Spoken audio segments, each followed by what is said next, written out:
сите, поздрав до Токен Падок заедницата. Денес ова го правам накратко видео за најава за наредните видеа. Наредно видео ќе биде со Татунчо, ќе имаме едно интервју кај Татунчо и ќе подискутираме за доста работи што се сега актуелни. И исто така наредниот подкаст на Токен Падок Македонија, YouTube каналот, најдобриот крипто YouTube канал во Македонија, ќе се дискутира и ќе зборуваме за сите нови апдејти на Ethereum. Ќе се надевам дека ќе ви се допаднат наредните видеа што ќе ги правиме. Исто така денес сакав да спомнам, многу сум среќен кога гледам банките пропаѓаат, а биткоин оди горе. Значи нешто слично на моите очекувања. Мислам дека ќе има повторно пат ако се крене каматната стапка, што најверојатно ќе се крене каматната стапка на Федералната банка во Америка, затоа што мора да се намали тоа трошење и мора да се намалат тие фиат валути што се пуштени во оптек. Тоа истото го прати во Европска централна банка. Сметам дека ова криза со пропаѓање на банки, веќе имаме 3 големи банки што пропадна официјално во Америка. Тоа ќе продолжи и ќе се одле во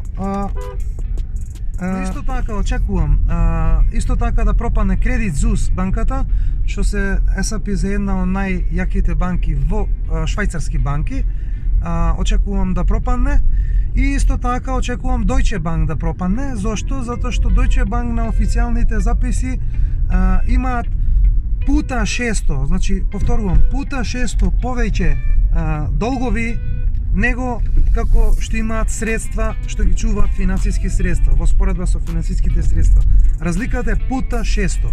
Значи тоа е нешто неодржливо, тотално одржливо. Сега, пошто Европската централна банка секако ќе качи овие каматни стапки, така да очекувам понатамошен пат на уште многу банки.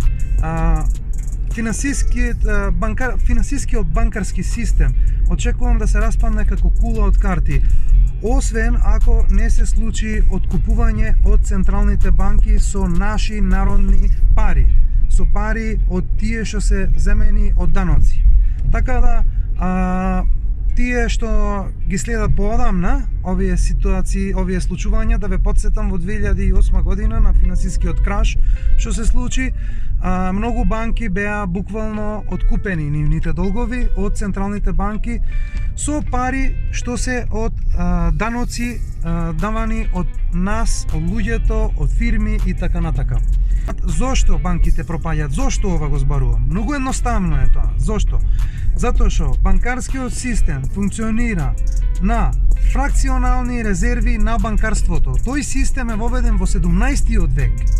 Што значи тоа? Тоа значи дека една банка има право да ваѓа пута 10 од своите средства како долг.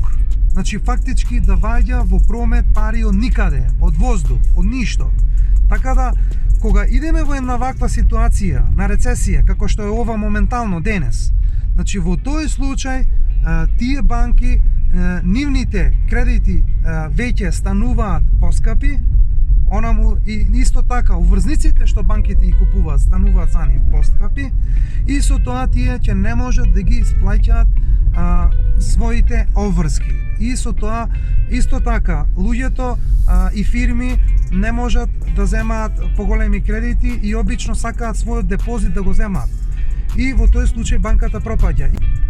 Таа банка, ако луѓето и фирмите ги повлечат средствата од таа банка, значи и ако тие средства се повеќе од 20%, во тој случај таа банка е осудена на пропаст. Зошто? Банките немаат пари. Немаат пари, луѓе, разберете, значи земете книга, едуцирајте се еднуш да разберете како функционираат банките. Банките немаат пари и банките во вакви ситуации се осудени на пропаст да пропаднат. И затоа, како што гледате, моментално банкарскиот систем пропаѓа, но меѓутоа биткоин оди горе.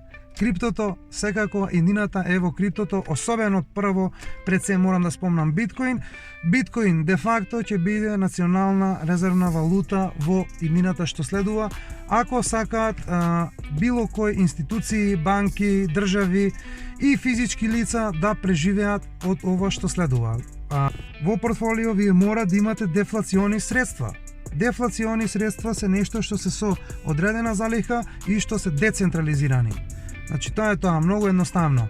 Затоа јас тоа го правам во токен падок, правам курсеви за да ги едуцирам луѓето. До сега имав отприлика 100 студенти што се едуцира, нивниот живот се смени, нивниот мајндсет, начинот на размислување се смени и со тоа ќе се смени и нивното богатство, односно тие сега се на почеток каде што ќе почнат и веќе некој дел од нив почна да го градат своето богатство. Така да за тие луѓе што се попаметни, што сакаат да учат, што сакаат да станат подобри, јас не се сомневам во нив дека они ќе успеат, затоа што тие се паметни луѓе и сакаат да научат од луѓе што има знаење. За разлика од другите што изиграваат дека се знаат, инаку се возат со его трип, тие луѓе ќе бидат осудени. Финансиска независност. Финансиска независност не значи дека ако некој си бизнисмен мисли дека е многу јак затоа што има пари во банка, практично нема ништо.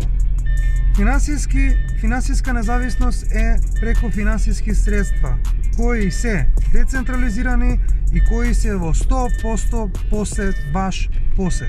Значи тоа е начинот. Друг начин нема. Значи многу едноставно е тоа. Кој што е прочитал оваа книга, многу работи му се разјасниле и секој еден што дошол на курсот што јас го организирам веќе скоро година, не научил само за криптовалути, научиле за финансиска независност, научиле за менаџирање на пари, научиле како да бидат предприемачи и научиле како да менаџираат со даноци. Значи, тоа е многу битно, затоа што имаме 4 вида на групации на луѓе кога станува збор за даноци. А тие се вработени и исто така вработени што се со дипломи, значи повисоки функции каде што имаат поголеми плати. Исто така имаме предприемачи и имаме фирми. И исто така имаме инвеститори. Сега, дали знаете кој не плаќа данок? Легално, зборувам за легално, не за нелегално. Јас сум легалист секогаш во животот, секогаш ги следам законите и сметам дека секој еден треба да ги следи законите. Значи, кој е тој начинот? Значи, има начин како. Но меѓутоа, ако сте во класа на вработен, вие не можете да избегнете од тој маѓевсан круг, вие ќе си плаќате даноци до смрт. Ако сте предприемачи, ако сте со своја фирма, тогаш има шанси. Но меѓутоа, вие мора да го смените мајндсетот на како инвеститор, но исто така, за да стигнете до тој мајндсет на инвеститор, вие мора да се едуцирате. Без едукација не може ништо. Значи, информацијата е се. Едукацијата е се. Без едукација, без информација, секогаш вие сте осудени на пропаст и на губење на се што го имате, или ќе си живеете од ден за ден од плаво. Секој еден човек може да постигне финансиска независност само ако се едуцира правилна едукација. Во Македонија има една заблуда во врска за едукацијата. Мислат дека ако некој завршил факултет нешто, дека тој има едукација. Не, тој нема едукација, туку е научен да биде работник. Тој е истрениран да биде работник. Без разлика дали за високо квалификувани работници станува збор. Самиот збор ви кажува високо квалификуван работник. Значи сепак ти си работник. Ти не си ни инвеститор, не си ни предприемач, немаш ни фирма, ти си работник. Се исто дали си ти директор некаде или си обичен работник. Се исто. Ти си во тој маѓевсан круг и ќе си живееш од плата за плата и како што ти кажале од генерација на генерација ти кажуваат да штедиш фиат валути. Фиат валутите има неограничена залиха. Зошто некој би работел за нешто што е неограничено. Значи јас навистина не можам да се изначудам, упорно луѓето тоа го прават и мислат дека има пари. Немате вие пари. Пари имаат тие што имаат биткоин. Пари имаат тие што имаат злато. Тие имаат пари. Сите други имаат фиат валути. Фиат валутите за предприемачи како што сум јас служат за вртење, за обрт на средства, за да можете да инвестирате понатака, да ги вртите средствата. За тоа се фиат валутите, за да си купите леб за јадење, да си купите нешто што сакате, кола, било што, значи така натака. За тоа се фиат валути. Фиат валути не се за штедење, луѓе. Значи научете еднош, земете оваа книга. Исто така можете да прочитате и други книги, ако знаете странски јазици, ако знаете англиски, имате милиони книги каде што можете да научите многу и да го смените начинот на размислување. Се додека не го смените на начинот на размислување, вие ќе си живеете од месец за месец, од плата за плата и едноставно секој месец ќе станувате посиромаси, но меѓутоа ако продолжите со учење, значи уште еднош да ги поздравам сите тие што беа на курсевите, нивниот начин на размислување се смени, не научија само за... Значи сите што идат на курсеви учат за финансиска независност, учат како да ги менаџираат фиат валутите и да ги претворат во вистински средства и вистински пари. Учат за даноци. Учат за да бидат предприемачи или да го наштелуваат својот мозок да биде предприемачки. И исто така, што е најбитно, учат за крипто светот, за криптоиндустријата, како нештата функционираат, да се дистинцира што е и како е во криптоиндустријата. Затоа што не можете вие да ставите се во еден кош.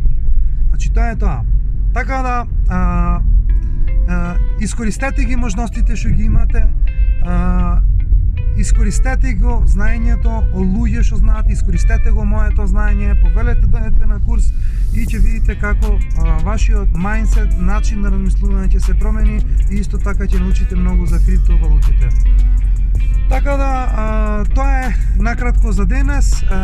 Следете, имаме сега наредни видеа, ќе имаме видео со Татунчо и исто така ќе имаме едно видео, еден подкаст со Оливер Солунчевски, каде ќе дискутираме за сите наредни апдејти на Ethereum, а Ethereum е едноставно исто како Google Play, но меѓутоа за децентрализирани апликации.